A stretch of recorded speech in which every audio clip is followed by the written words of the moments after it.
Sean todos bienvenidos a una nueva cita con el Festival Internacional de Guitarra entre Cuerdas. Pero no solo de música vive este festival. Hoy conversaremos sobre música y arte con interesantes invitados, entre ellos Matías Insunza, Enrique Díaz Lascado y Alberto Cumplido.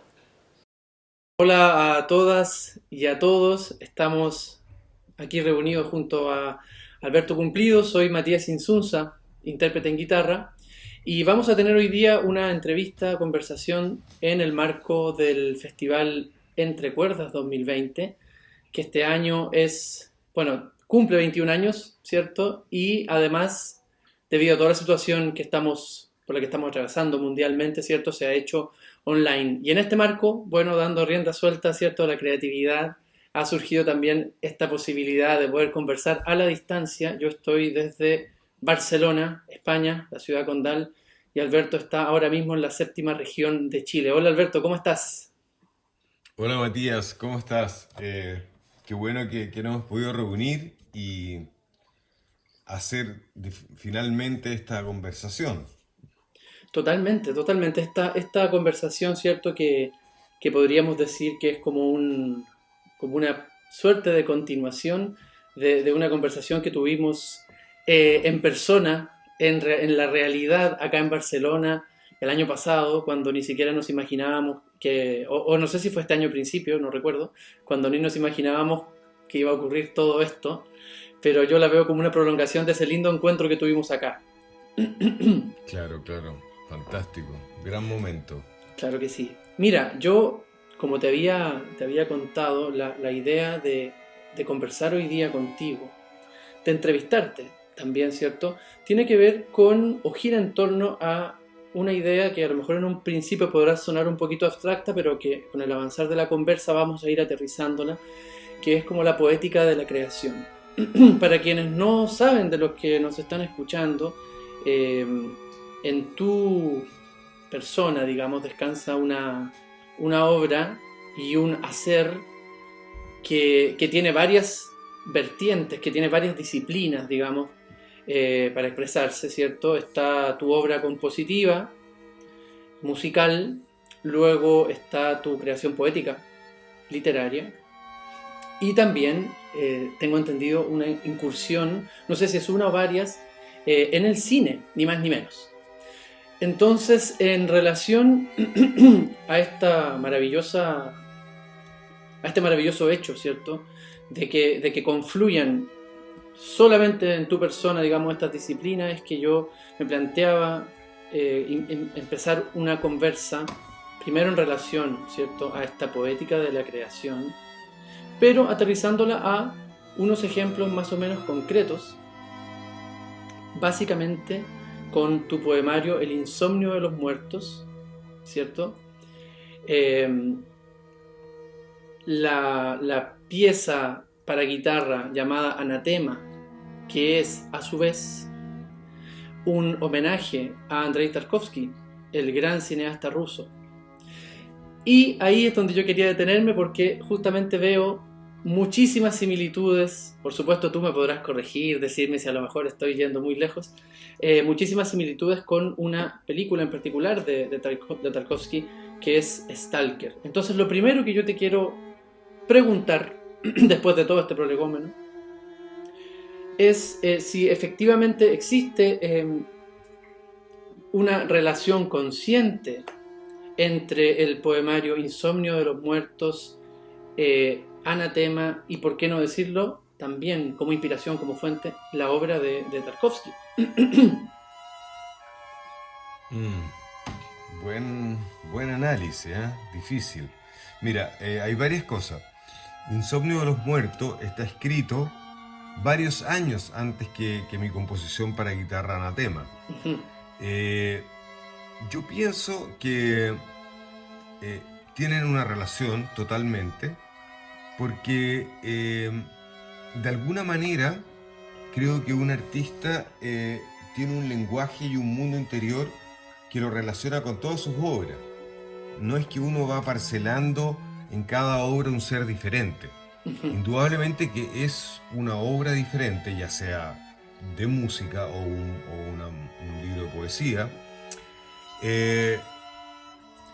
Lo que cambia ahí es el lenguaje, es digamos, el estilo que tú logras un poco en las combinaciones, pero se mantiene como el centro, que es el lenguaje propio, ese mundo interno de cualquier creador, que de alguna manera, a pesar de que a veces uno cambia, digamos, como épocas, ¿ah? Como de estética, por así decirlo, claro. Claro, y eso cambia un poco el lenguaje. En el interior siempre se mantiene, encuentro yo. Y en este caso,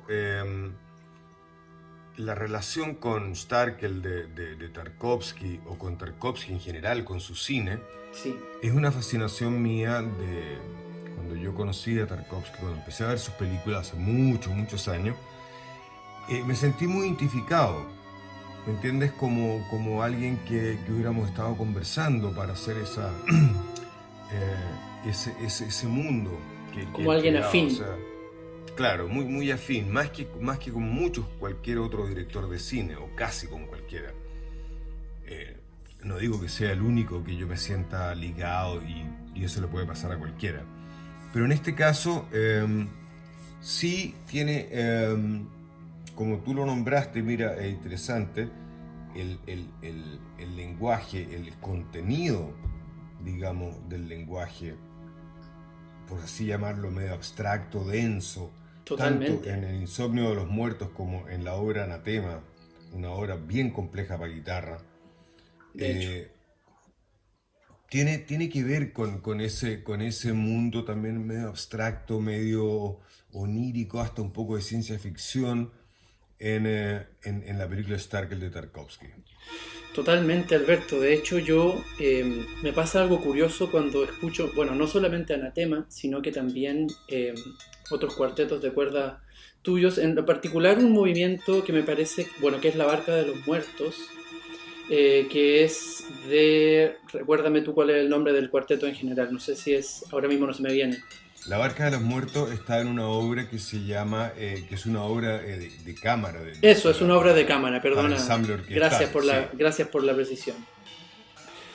Me ocurre en esta obra que efectivamente la atmósfera que se crea a mí me recuerda muchísimo, sobre todo a la atmósfera, pero gestual, de Stalker, de Tarkovsky. ¿Qué quiero decir con esto? Que no es que me parezca, por ejemplo, que la analogía pueda ser como a nivel de banda sonora, dijéramos. Es como la banda sonora de Stalker, por ejemplo. No, sino que hay momentos particulares en donde hay una exacerbada gestualización en estas composiciones musicales, un gesto muy marcado, muy definido, los trazos muy definidos de los gestos. Y esto me recuerda a varias escenas de Tarkovsky donde él se detiene en los gestos de los personajes, casi como si fueran, ¿cierto?, una coreografía de danza. Pienso en una escena donde hay una mujer que cae de una silla, la esposa del protagonista, y la caída, digamos, es lentísima, definiendo cada uno de estos movimientos como si fuera una danza de buto. También me recuerda mucho a lo que hizo Pina Bausch, por ejemplo. Y esos referentes se me hacen aún más claros que pensarlos musicalmente, como decir, sí, es la música que yo pondría en Stalker, por ejemplo. Entonces yo veo una conexión, justamente lo que tú mencionas, ¿no? Una conexión que es poética.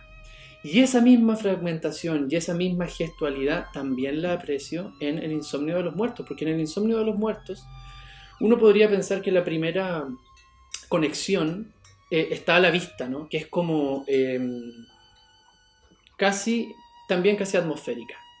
Hay una estética de la ruina, hay una estética de una especie de post-apocalipsis, ¿cierto? Hay un personaje que está perdido en lo que parece que fue una ciudad, en lo que parece que fue el mundo. Entonces uno dice, claro, esto está muy ceñido quizás a este mundo de Stalker, pero sin embargo también en lo gestual, también en lo fragmentario de cada una de estas frases, ¿cierto? A mí al menos se me viene se me vienen como estos fotogramas de Tarkovsky, tan cuidados, tan lentos. Entonces, claro, para mí la relación es tan bestial y sin, seguramente, yo creo, sin que en lo absoluto sea algo evidente. Y sin embargo, y aquí viene una pregunta que te quiero hacer.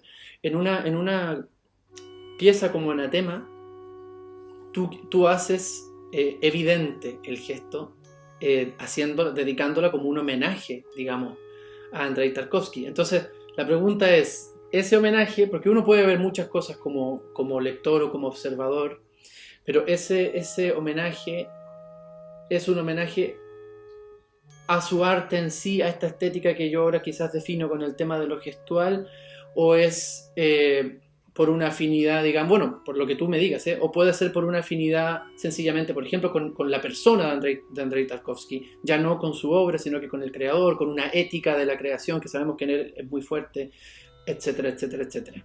¿Cuándo se produce ese homenaje? Que incluso puede ir más allá de...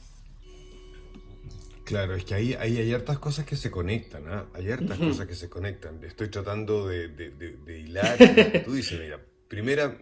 Porque hay varias cosas interesantes de esto. Mira, la primera es que en mi obra en general, tanto en la poesía, inclusive en mi incursión en el cine, con El Armario, con un par de documentales que hice, y en mi música, indudablemente, tiene mucho que ver con una cierta nostalgia eh, como permanente y a la vez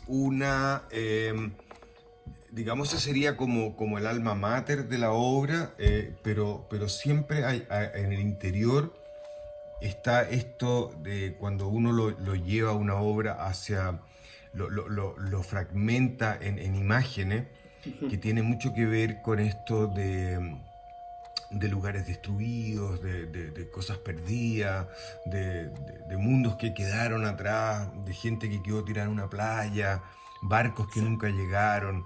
¿Te fijas?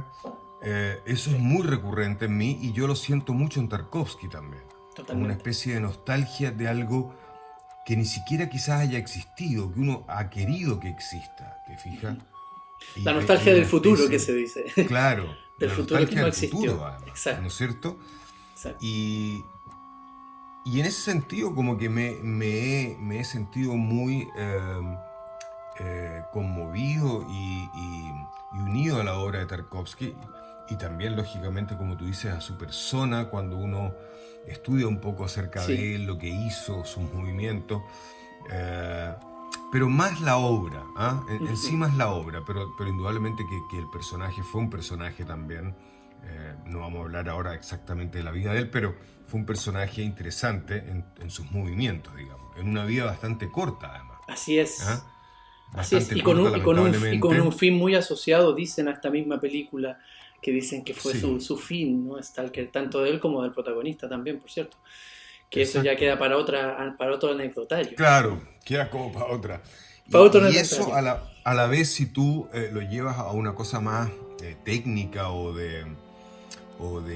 cuál es el lenguaje musical en general en mi música, es una música que yo no la llamaría una música, es abstracta, pero no la llamaría atonal permanentemente. Hay atonalidades, pero yo más bien diría modal.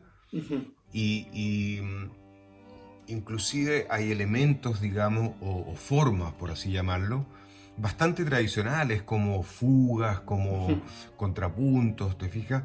Lo que pasa es que te puede recordar a Bach de repente, Anatema, Sí, cuando de se van hecho. cruzando las voces y van Sí, estos entrando estretos y que se va aparecen, poniendo ¿no? cada...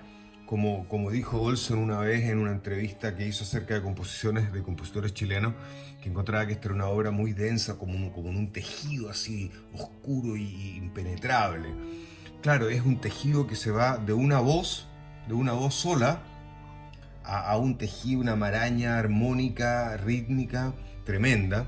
Entonces, eso yo siento que tiene mucho que ver con ese lenguaje interno llevado ahora al cine de Tarkovsky. Totalmente. Entre la imagen, la detención, la cámara. La cámara es un ser vivo. no es un ser que está captando un guión que está ocurriendo, sino que la cámara en sí es la que está haciendo que viva esa imagen.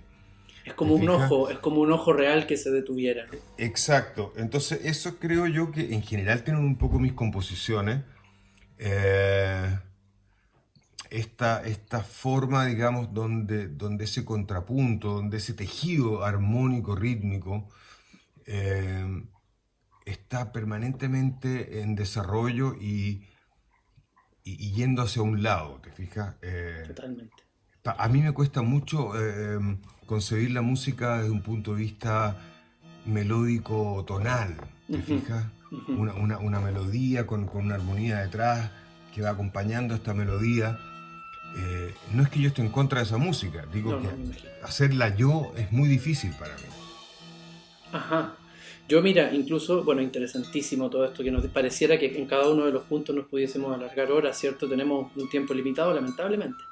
Eh, cuando mencionabas esto de Anatema, ¿cierto? Que decías que Olsen hacía esta descripción, ¿cierto? Del tejido. Fíjate que a mí, por supuesto, la interpretación o la hermenéutica, como queramos llamarlo, da para mucho, evidentemente, pero fíjate que a mí también se me hacía un mapa súper similar a la película de Stalker y en general también a los personajes de Tarkovsky. Esta voz sola que empieza, ¿no? Contemplativa, este personaje que está en la soledad, que después llega a esta maraña, que para mí se traduce en cuando están en la zona, que le llaman en la película, ¿no? Y que están estos tres personajes exponiendo sus mayores conflictos a tres voces, ¿no? El escritor con sus dudas existenciales, el científico con su escepticismo, el stalker, que es el hombre que representa la fe, y que luego termina, ¿cierto? Él en la cama solo y luego con una imagen, estoy resumiendo obviamente una película de 3 horas, Ujú. y que termina con esta imagen de la niña contemplando aquel vaso, sonando el himno de la alegría fragmentariamente. Entonces también para mí es como esto, la contemplación es el hilo conductor, luego está este tejido, el contrapunto, en los conceptos, para volver a esa contemplación, ya esa soledad, finalmente. Eso es lo que se me hace a mí el mapa de Anatema.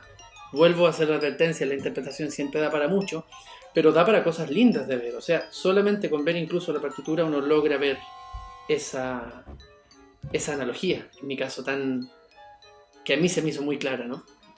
Y lo mismo me ocurre con el insomnio de los muertos, que es como que siempre fantaseando, ¿no? Fantaseando e interpretando. Es como que el personaje, el hablante lírico, fuera un poco todos los personajes de esta película, como que los englobara a todos.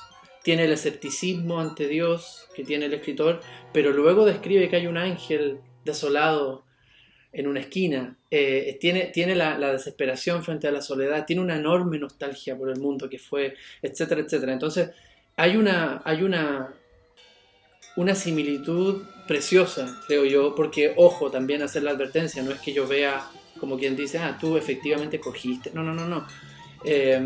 Hay una similitud muy linda de ver en todo lo que es la poética o esta poética de la creación, ¿cierto?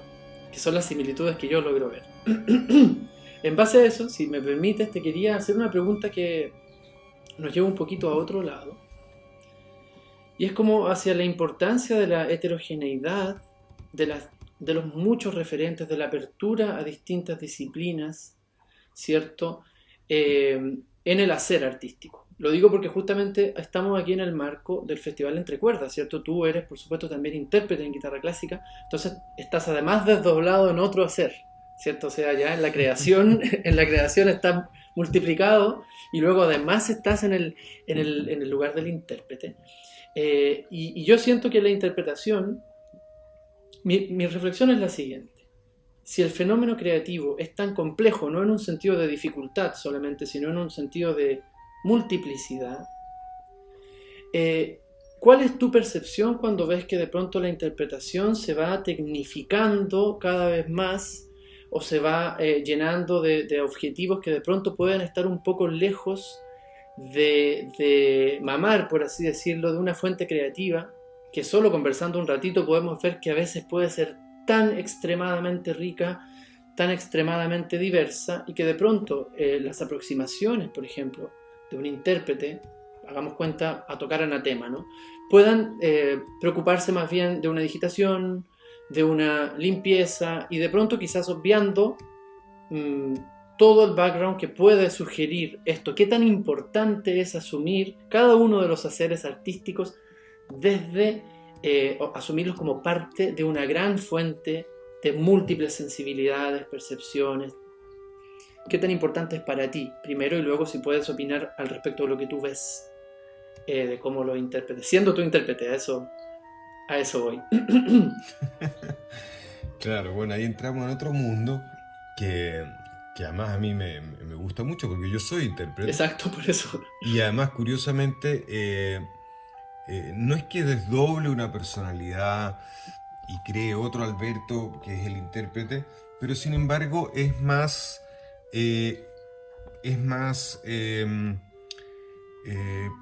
¿cómo te podría decir? Tolerante. Uh-huh. Y como que me ubico en una afuera en el sentido de que uno interpreta cosas que no son de uno, entonces uno tiene que ubicarse en una afuera, o sea, estilísticamente, buscar las situaciones reales para poder tocar la pieza en cuestión que vamos a tratar de tocar. Claro. Ahí hay muchas cosas. Bueno, tú eres guitarrista también. Sí, claro. Y lo sabemos muy bien. Cualquier músico, no solo los guitarristas, requieren de una gran disciplina. Y una gran disciplina, me refiero además de por vida. Totalmente. Desde que empezaste desde niño hasta que muere, hasta que puedas tocar, digamos, para poder tocar, para poder estar a un nivel de tocar, porque tocar es también, lleva consigo situaciones que a veces se escapan del arte, que tienen que ver con el cuerpo, con el físico, con la agilidad mental, situaciones que tienen que estar, digamos, a tiempo para poder encarar el instrumento. Eso, ya vamos a hablar del arte, pero eso una cosa sería importante. Una primera parte del oficio, ¿no? Claro, y ahí uno tiene que estar y tiene que hacerlo. Claro. O sea, muchas veces uno dice, bueno, llevo estudiando, no sé, 45 años de guitarra o más, y digo, nunca voy a parar. No se puede, porque yo mismo lo noto, que puedo estar tocando muy bien en una temporada, y dejo de tocar por lo que sea, qué sé yo, 3 semanas, porque me dedico a otras cosas aquí en mi casa, a componer también. Uh-huh. Y cuando vuelvo estoy mucho más torpe, como si hubiera pasado un largo tiempo sin tocar. Claro. Tengo que recordar las piezas, volver. Hay un mundo ahí tremendo que tiene que ver con el intérprete, con el accionar, conexión físico-mental del ser con el instrumento que es ajeno a ti, pero que a la vez es tu instrumento. Totalmente. Y supongo que le pasa a los violinistas, a los flautistas, a los pianistas y a todo el mundo.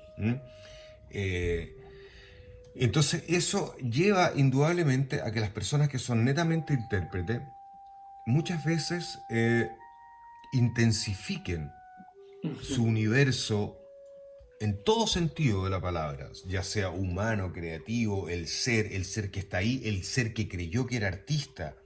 Porque cuando parte uno de niño, creo yo, la mayoría no parte pensando que va a ganar millones de pesos, o que se va a hacer famoso, que va a ser... No, parte porque le gusta tocar. Exacto. Creo yo, la mayoría debe ser así. El camino va cambiando a las personas. Entonces, eso hace que muchas veces ocurra esta, como en el camino justamente, una especie de alejamiento y de pérdida de lo que podríamos llamar el sentido central, que es el arte, que es la música, que es algo que va más allá de uno y de esta cosa física, de estar bien, de tocar bien. Ahí hay un montón de otras cosas que podemos, sutilezas que podemos ir nombrando, como desde con quién estudió la persona, cuál fue su relación con el instrumento en su entorno, qué hacen los conservatorios del mundo en general, claro, para apoyar a los intérpretes a convertirse en artistas y no en funcionarios de la música, ya sea grandes virtuosos o netamente tipos que respondan a un mundo académico, desde profesores, gente que da talleres, que está adiestrado para poder recibir otros alumnos y que esta máquina siga funcionando. Y va quedando de lado el artista, si es que hubo artista, porque a esta altura yo creo que hay mucha gente en el mundo de la música que por alguna razón no son artistas, fíjate. Yo que he tenido alumnos, que he visto, que he tenido compañeros, que he dado la vuelta al mundo dando clases, tocando conciertos en muchos países, he visto la diferencia. Gente que tú notas que es como un artista y el otro que está estudiando para crear una carrera, que puede ser cualquiera. ¿Te fijas? Exacto. Una carrera cualquiera. Pero en este caso le tocó la música, tuvo dones, tuvo algún padre, alguien cercano que le dijo, oye, no toca violín, toca guitarra, toca piano, o la familia o lo que sea. Y el tipo sigue y va creando una carrera que le va a dar de comer, que le va a dar un espacio y tiempo en la vida, en la sociedad, en sí mismo, pero que no es el otro, el tipo complejo, nostálgico, que quiere expresar algo, que quiere encontrar algo. Entonces se crean mundos muy diversos y en esos también hay sutilezas ahí que tienen que ver con, por alguna razón, que ahí ya entraríamos a otro tema que a lo mejor a ti te interesa hablarlo más adelante, que es las personas que tienen más condiciones. Totalmente. Un tipo artista, o sea, internamente lleno de ese poder, de ese don del arte, a lo mejor no tiene un gran don técnico. Físico, claro. Claro, entonces se le crea un puente terrible porque el tipo tiene todo para ser un artista maravilloso, pero ve que no puede tocar como el de al lado, que no tiene nada mucho que decir, pero toca fluidamente, maravillosamente. Exacto. Entonces ahí hay algo, no digo que no hayan momentos en que sí las personas encuentran ambos mundos en su ser. Hay varios que tienen eso, muchos, ¿te fijas? Que tienen ambos y eso creo que es lo mejor. Pero sí, yo creo que los conservatorios también tienen una responsabilidad, un poco como se ha creado el mundo de la guitarra, que es uno de los instrumentos más nuevos, entre comillas, dentro del ámbito instrumentos académico, llamemos europeos, claro, digamos, exacto. Que ha creado también todo un mundo comercial también alrededor, lo cual también es necesario, los concursos, las ventas, las cuerdas, los mismos instrumentos. Y eso lamentablemente ha hecho que muchos, ¿cómo se llama esto? Muchos intérpretes se transformen de alguna manera en estos burócratas del instrumento. ¿Te fijas? Y como muy preocupados de los concursos, de ganar, esto de ganar, de ser el mejor, de tocar más rápido, por ejemplo la cosa de la velocidad, que es un fenómeno que hasta el día de hoy yo me pregunto por qué el hecho de tocar más rápido es lo que en muchos de estos concursantes de concursos, digamos, sienten que está el poder o vislumbran a los otros. Exacto. ¿Y por qué no, por ejemplo, la profundidad de tocar? ¿Por qué fue esto de la velocidad? Eso es algo que tiene que ver con gimnasia, con acrobacia, y que pareciera que a los seres humanos, cuando vemos algo acrobático delante de nuestro ojo como difícil de realizar, uno queda medio asombrado. No es que tampoco es que te cambie la vida, pero claro, no, te llama pero la tú atención. quedas asombrado. Entonces muchas veces estos tipos que tocan así, rápido, una cosa impresionante, la gente queda como ¡guau! Y como que aplaude y como que aprueba. Pero aprueba y se va. Exacto. ¿Te fijas? No hay una conmoción, digamos. Yo siento también que existe como el atajo, ¿no? Es la manera de cuantificar. O sea, ¿cuántos concursos has ganado? ¿Cuán rápido tocas? Entonces, de alguna manera, estás haciendo más fácil la ficción de un juicio objetivo. Es mejor por esto, porque toca más rápido. Es mejor porque tiene más competencias. Pero, tal como tú dices, ese juicio tampoco es un juicio que uno guarde en lo íntimo de su psique como algo que lo conmovió. Es sencillamente algo que te hace parecer entender que hay algunos que esto es más simple de lo que parece. Es decir, por ejemplo, que el arte de la interpretación es muy simple. Hay que tocar muy rápido, hay que tener unos nervios de acero, ganar muchos concursos, entonces haces una carrera y parece que serás el mejor intérprete, digamos. Cuando hay intérpretes maravillosos, digamos, que si el parámetro fuera otro más difícil de medir, como por ejemplo tú muy bien dijiste, la profundidad, es que claro, que sería todo muy, muy, muy distinto. O sea, si ese fuera el parámetro, que no fuera un parámetro cuantificable, como este otro de cuántos premios, cuánto sube el metrónomo, ¿no? Y volviendo un poco para conectar, ¿cierto?, con lo anterior, claro, uno de pronto se encuentra con un cine como el de Tarkovsky, por ejemplo, un cine por antonomasia lento para los parámetros de Hollywood, por ejemplo, un cine cuyas tramas no tienen la aristotélica típica del nudo, el desenlace, la acción, y es un cine que se dedicó completamente a esta profundidad que tú mencionas, a esta profundidad artística. Y entonces, claro, conectando con esto otro, la importancia de esta heterogeneidad. Tú has mencionado muchos responsables, por así decirlo, ¿cierto? Hay un sistema que funciona en base también a estas ideas, a ideas muy de mercado que en sí no tienen nada malo, ¿no? Pero que, no sé si tú estás de acuerdo conmigo, parece ser que hoy fuera el mainstream, ¿no? A ti te ha tocado viajar muchísimo más que a mí, pero la sensación que a mí me da en los viajes también y en los conciertos es que ese discurso es como el más potente a nivel de números, digamos, es lo que uno más ve. Las escuelas abocadas a la consecución de estos premios, a sacar músicos, como tú los llamabas, burócratas, ¿no? Y parece ser que lo otro está un poquitito más oculto, ¿no? No sé si a ti te da esa sensación también, que pareciera que al menos en el mundo de la guitarra es lo más extendido, digamos, este paradigma, llamémoslo así, burócrata, ¿no? Claro, claro. Mira, quiero retomar algo bien cortito supuesto, antes que se me vaya, que cuando hay concurso, yo he sido jurado en varios concursos, qué sé yo, tanto acá como en el extranjero, y está esto que tú dices de algo fácil de poder catalogar y cuantificar para ir eliminando y llegar a una final. Te fijas como si fuera un tenista, exacto, exacto. Que va a ganar, pero exacto. como acá no se gana porque ganó, no sé, porque en el tenis por último el tipo gana, claro, o pierde y estás directamente. Con un rival directo. Acá no, tiene que un jurado decir que ganó. Entonces, ¿cómo lo dice rápido y fácil? Por ejemplo, una es la velocidad, otra es que no se equivoque. Exacto. A la más mínima equivocación, ese ser ya perdió puntos, a lo mejor no queda eliminado inmediatamente, pero ya pierde bastantes puntos, ¿te fijas?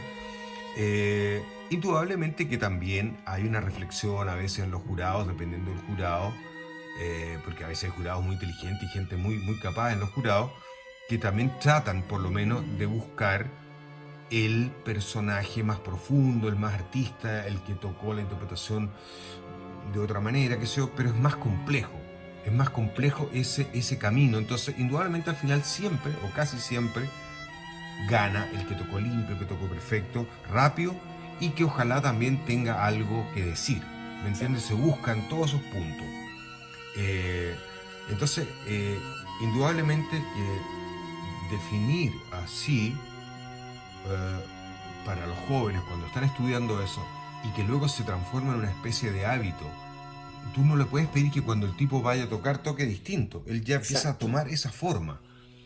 Porque hay gente que además pasa años en concurso, desde muy jóvenes. Hoy en día, como hay jóvenes que tocan tan bien en lo técnico, desde muy jóvenes, pueden pasar hasta pasados los 30, o sea, más de 10 años, tocando en concursos interminablemente, entonces se transforma en su manera de ser, en su manera de tocar. Y en su manera de relacionarse muchas veces también.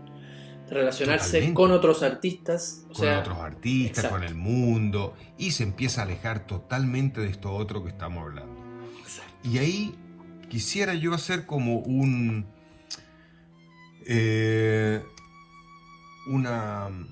especie de conexión con lo que dijiste del cine de Tarkovsky para volver a Tarkovsky. Sí, claro. Que podríamos citar también, por ejemplo, a Bergman. Exacto. O Antonioni, por ejemplo. Que son maravillosos, por supuesto. A diferentes cineastas de distintos lugares de esa categoría, de ese nivel. donde el cine tiene otra velocidad, no otro lenguaje, sino que otro tejido en el lenguaje, otra manera en que se muestra el contenido. Entonces, ahí es donde la cámara, volvemos a decir, es el ojo que está vivo, que no es una cámara que está atrás y que va solamente plasmando la velocidad del guión. Exacto. Entonces el espectador espera el resultado del guión. ¿Qué le pasó a tal persona que iba para allá y qué fue? ¿Entiendes? No, acá es un tejido poético. Totalmente. Donde es como leer poesía o leer una novela. Ahí volvemos ¿entiendes? a lo mismo, exacto. Claro, volvemos a lo mismo. Entonces, el cine de Tarkovsky, de Bergman, de Antonioni, de Pasolini, de muchos cineastas que podríamos citar, es un cine más bien poético. Claro que sí. Y ese cine poético requiere que el espectador esté también en ese mundo que lo envuelva. ¿Te fijas? Y cada vez encuentro que se aleja más. Porque en mi generación, Totalmente. cuando yo era joven, ver una película de Tarkovsky o Bergman era bastante, entre comillas, común, digamos, dentro de un sector de gente, todo lo que tú quieras, pero era algo que estaba flotando. Hoy en día hay que buscarlo así con pinza. Es Fíjate, muy en difícil. cinearte, Muy difícil. Claro, la gente... Y entonces, eso mismo ocurre con los intérpretes, en su manera de tocar, a dónde los lleva el mundo de tocar. Hay una especie de miedo permanente que se filtra además en los conservatorios y en la sociedad, que es el cómo vas a vivir. Entonces, cuando tú tienes una cierta racionalidad, eres un virtuoso, eres alabado, ganas premios, sientes que vas a poder vivir de eso. Pero cuando tú tienes que arar, buscar en mares profundos, extraños, y crear algo que pueda ser consistente y concreto para que tú puedas decir, no, si yo soy músico y vivo de esto. Claro que sí. ¿Te fijas? Pero no soy virtuoso ni estoy buscando la velocidad, pero igual vivo. Entonces, ¿cómo lo logras? ¿Te fijas? Entonces, por eso creo que es más rápido y fácil lo otro y se transforma indudablemente en una acción robótica que supongamos de 40 personas que entran, vas a tener 30 inmediatamente en ese camino. Total, si es que no más. Y 10 que quizás van a estar así tratando de encontrar otra cosa. Exacto. Entonces, en la composición, siento yo que ha ocurrido últimamente también, digo últimamente, puede ser que siempre, pero como un cierto triunfo también hacia obras, yo no digo malas, sino que más simples, más, bueno, de partida tonales, y bastante simples, casi rondando en una especie de, por llamarlo una estructura,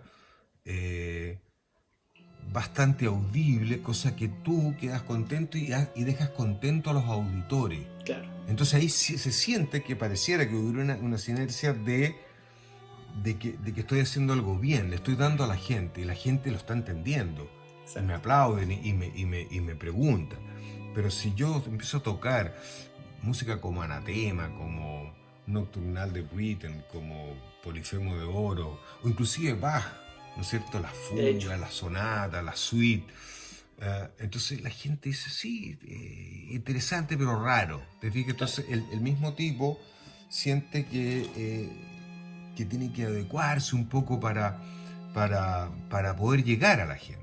¿Te fijas? Entonces, fija todas las puertas que hay que abrir o cerrar para poder dejar al arte, ahora al arte en general, como desnudo, sin el vestido de que tiene que gustar o tiene que calzar, ya sea socialmente, políticamente, románticamente, amorosamente. Claro. ¿Te fijas?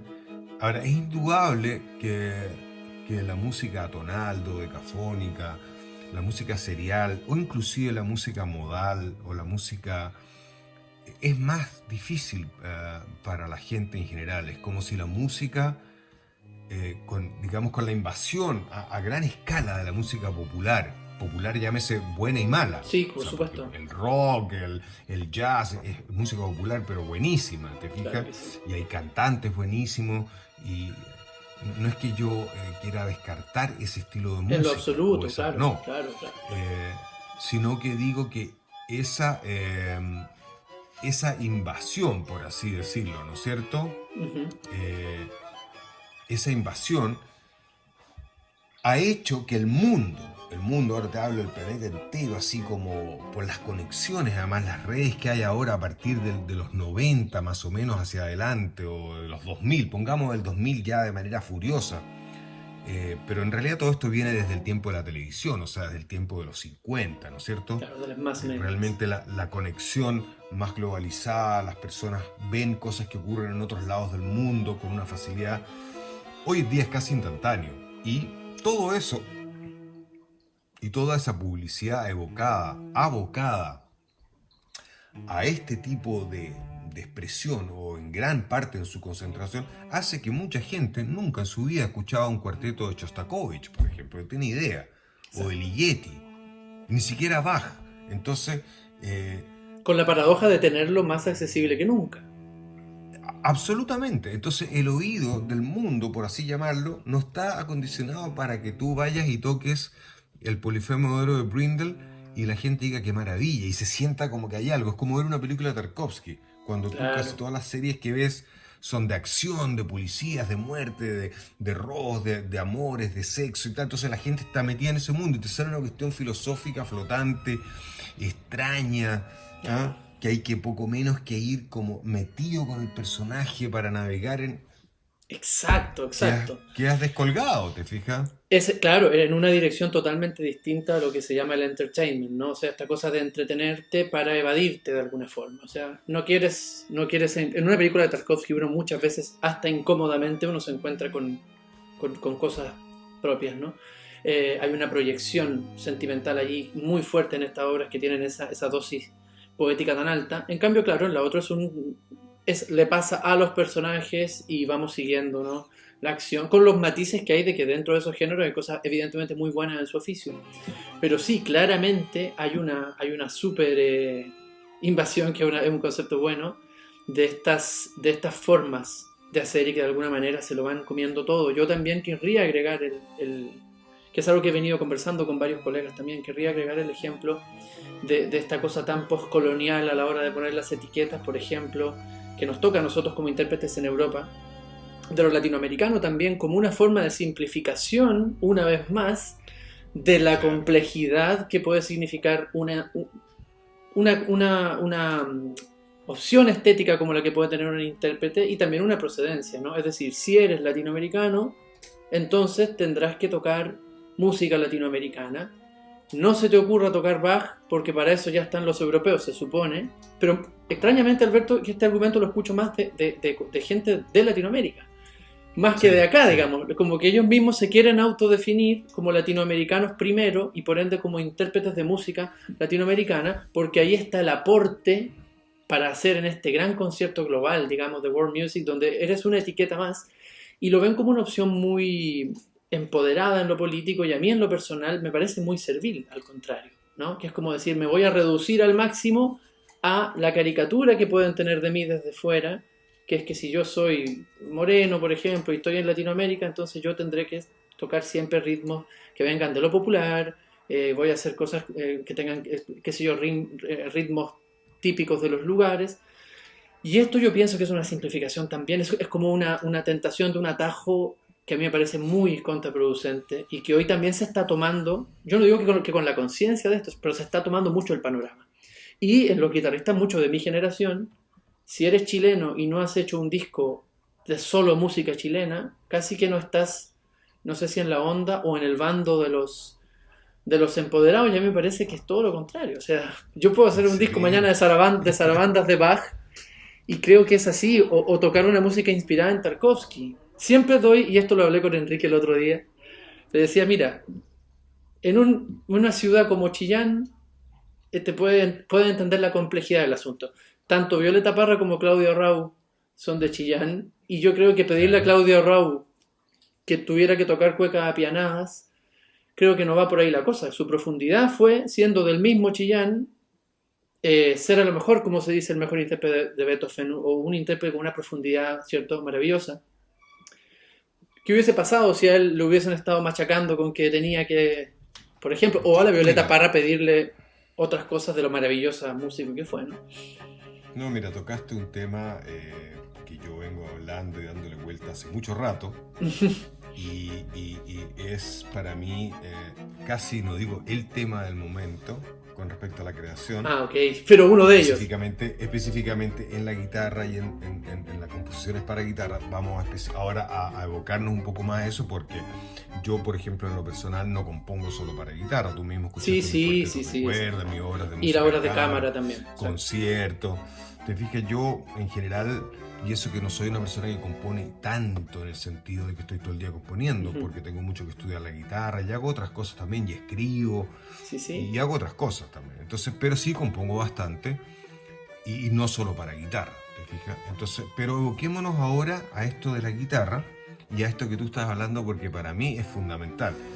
A ver, podríamos partir, para hacer un mínimo resumen, podríamos partir con la música contemporánea encargada por Julian Bream en los años, a partir de los 50 hasta los 80, a compositores como Britten, como Brindle, como Walton, ¿no es cierto? Y muchos otros, Hense, y mucha gente que compuso alrededor de un guitarrista de la calidad y de la y de la cultura, digamos, ¿no? De Bream, sí, de la expansión, claro. Cierto, y de la manera de tocar, era como si calzara con ese tipo de música.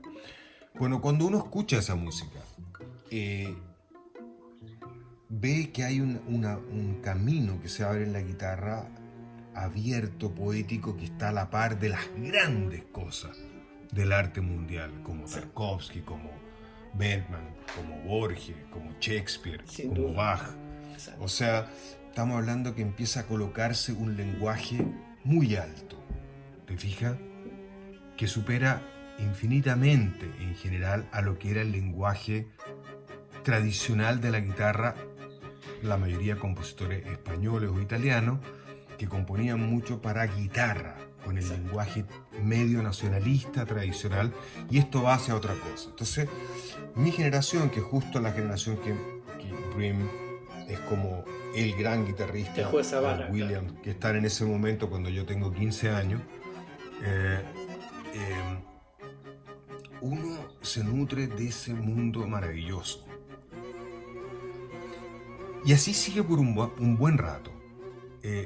Compositores latinoamericanos en ese momento, el más tocado y el más, y que por suerte sigue siendo para mi gusto uno de los máximos, es Villalobos.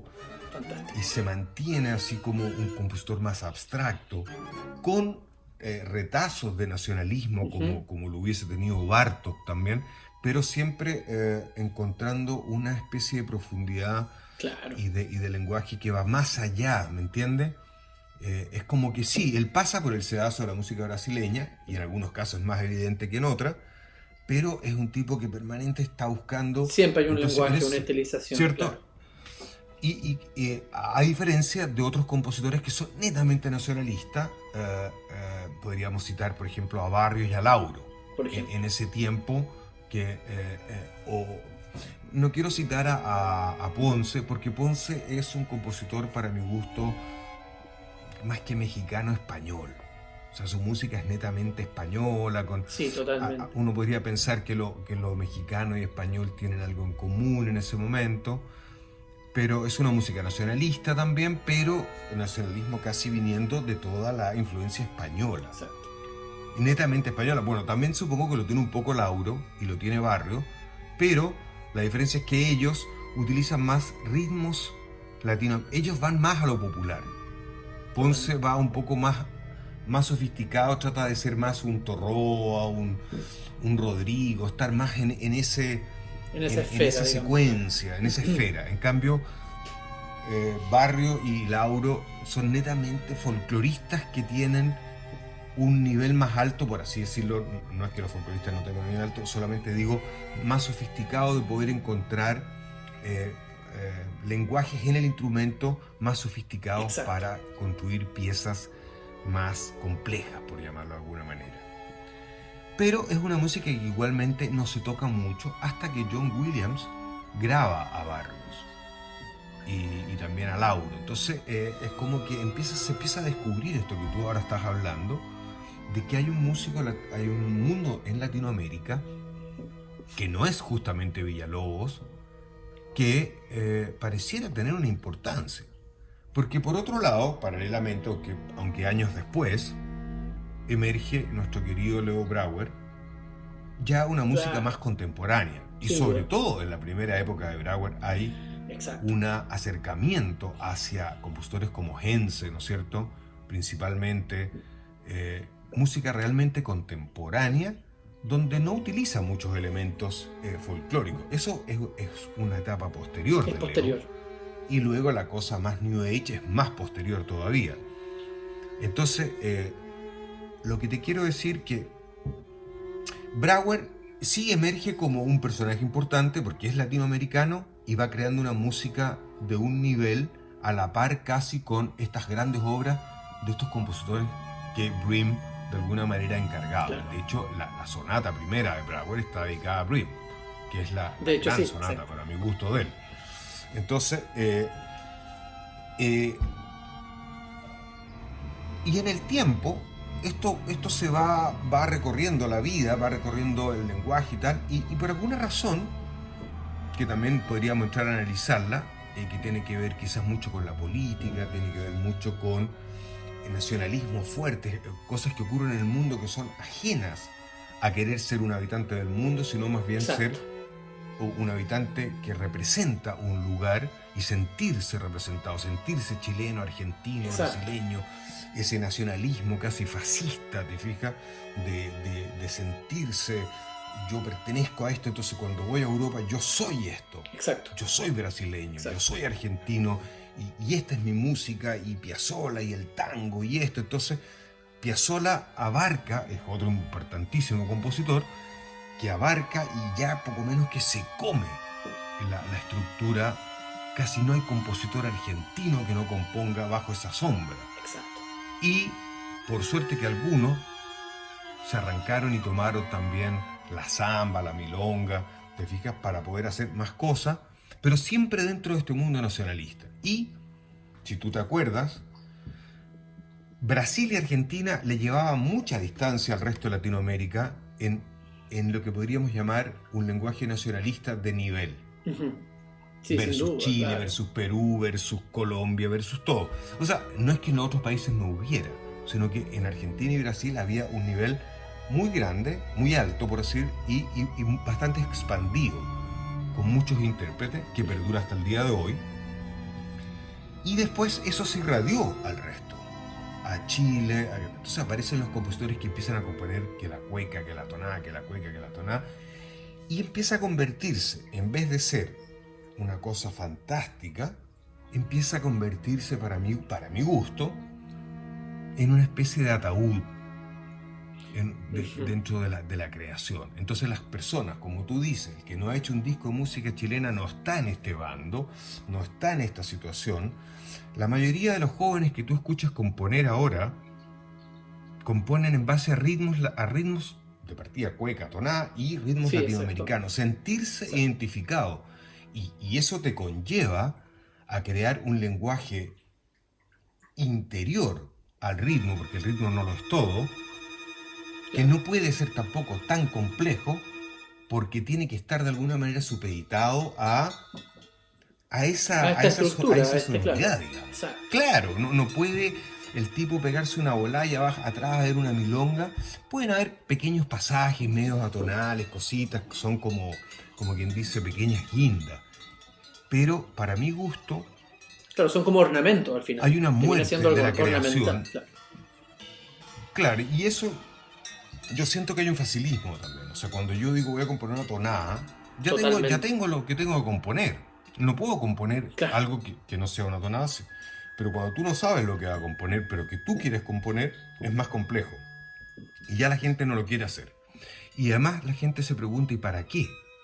Si acá esta es la línea en la que estamos, componer cuecas, tonadas, componer música latinoamericana, algo que nos represente y que le guste a la gente. Además, o sea, tienes todo en tu mano ¿Para qué te va a dar el trabajo componer una cosa extraña, tuya, propia, que te va a escuchar, qué sé yo, 3 amigos y chao?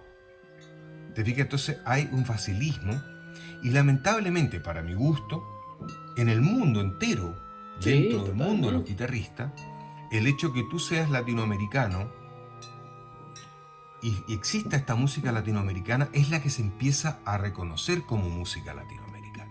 Exacto. Entonces, si llegas tú y compusiste una sonata extraña, tonal y tal, que podría ser relacionada, no sé, por decirte a Ligeti o a Henze, Exacto. no eres nada, a nadie le interesa. Porque en realidad no compusiste la cueca en cuestión que tenía que componerse, Como si o fuera la un samba que despatriado, me resuena. explico.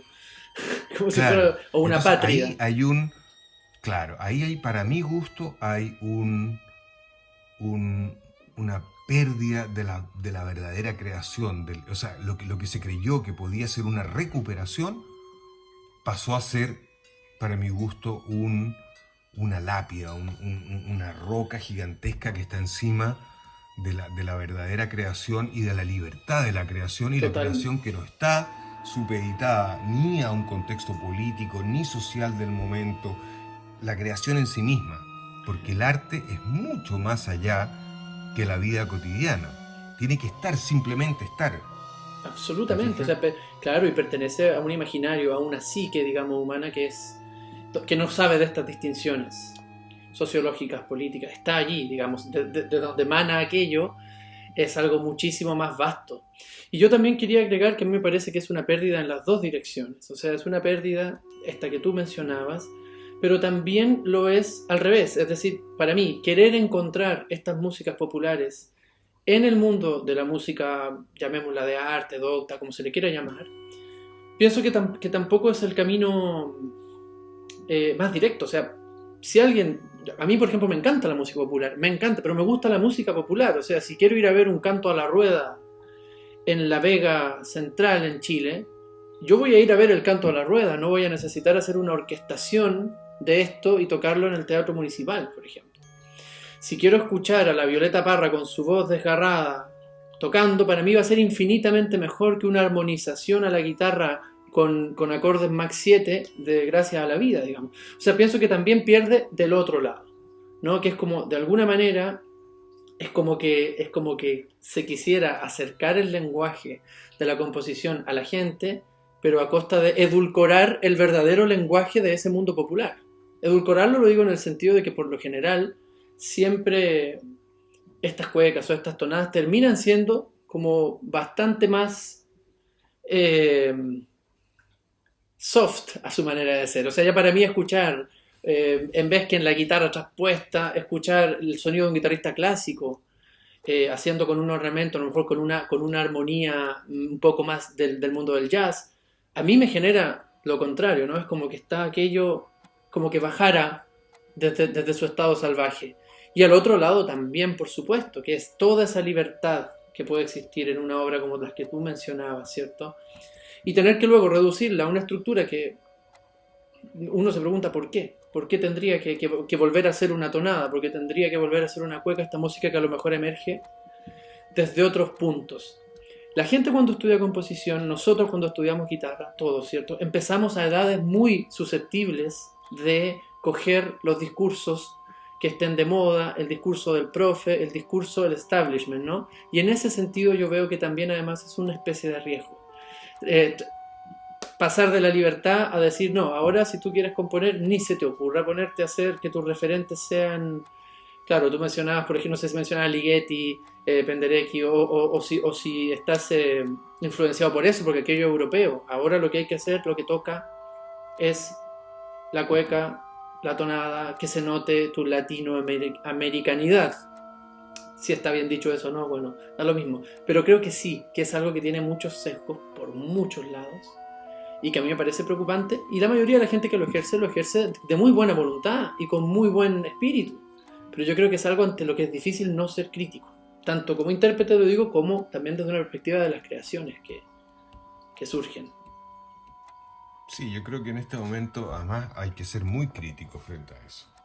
Muy crítico, Yo siento porque que yo sí. creo que es Como te digo, hay un facilismo. No digo que algunas personas que han compuesto en esa línea hayan hecho algunas cosas buenas, que me Claro, sí. guste a mí o Gente no. talentosa Eso y en todos lados, claro. exacto, eso es algo totalmente al margen. Sí, pero simplemente cuando se transforma en una masa que a donde levantas una piedra ya lleguen componiendo, para guitarra en este caso, busca esa forma. Tú dices, aquí algo raro pasa, algo huele mal, digamos. Es como, te fijas, hay algo que está como viciado y hay una búsqueda que ya tiene un montón de connotaciones atrás que lleva a esa situación. La falta de libertad en la creación, insisto, la falta de un mundo profundo y real, que conlleva formas, que conlleva contenido, creo que es lo más valorable y lo más difícil y profundo que necesita un artista y el mundo entero. Pero lamentablemente las cosas generalmente siempre van hacia otro lado, porque eso es más difícil también, Claro, como tú claro, dijiste. claro. Y entonces se tiende a esto y pienso que bueno, que quizás son momentos, épocas, quizás cosas que tuvieron que pasar o que están pasando, y después va a venir otra cosa. Ahora siempre hay gente, poca en este momento, que pueda estar haciendo cosas diferentes, ¿te fijas? Sí, sin duda. Y tocando a más repertorios diferentes. O sea, porque si tú ves un programa de guitarristas en general en el mundo, en general te estoy hablando, además del mundo entero, sí, se repiten los programas, los compositores de manera abismal. Y otros quedan olvidados como si no existieran, como si nunca nadie los hubiese tocado, como si esa obra... claro.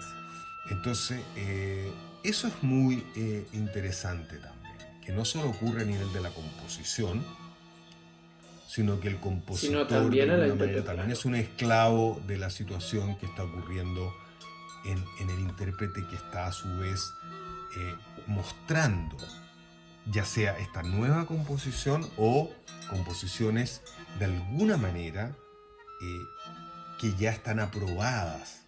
¿Te fijas? Aprobadas. Exacto. Exacto. Compositores, piezas que ya tú dices, no, yo toco esto y seguro, estoy listo. Exacto, voy a la segura, claro. No corro riesgo, Claro que sí. no corro riesgo. Hay un El gusto tema del riesgo es sensiblero claro. últimamente en la música, ¿te fijas? Hay una gran necesidad también, fíjate que esto es curioso, y esto tú lo notas porque vives en Barcelona, y bueno, yo como voy a Europa, aparte de haber vivido en Alemania gran parte de mi vida, pero voy siempre a tocar allá y a hacer cosas, noto que también hay una gran necesidad, no solo de los guitarristas latinoamericanos, sino que europeos también, de tocar cosas rítmicas. Entonces, por ejemplo, Piazzolla es una cosa increíble tocarlo porque te ofrece nivel musical, te ofrece piezas relativamente complejas y algunas bastante hermosas e interesantes, y ahí está el ritmo, está la cosa que va a, de alguna manera, a avalar, a generar la reacción del público, digamos, claro. Claro, porque si tú tocas una obra de una rítmica, digamos, que no tiene un beat constante, un beat que te lleva a un estímulo desde ese punto de vista, a una emoción abierta, es todo mucho más complejo, pero si está claro, si es como el cine, si no es más que pero eso.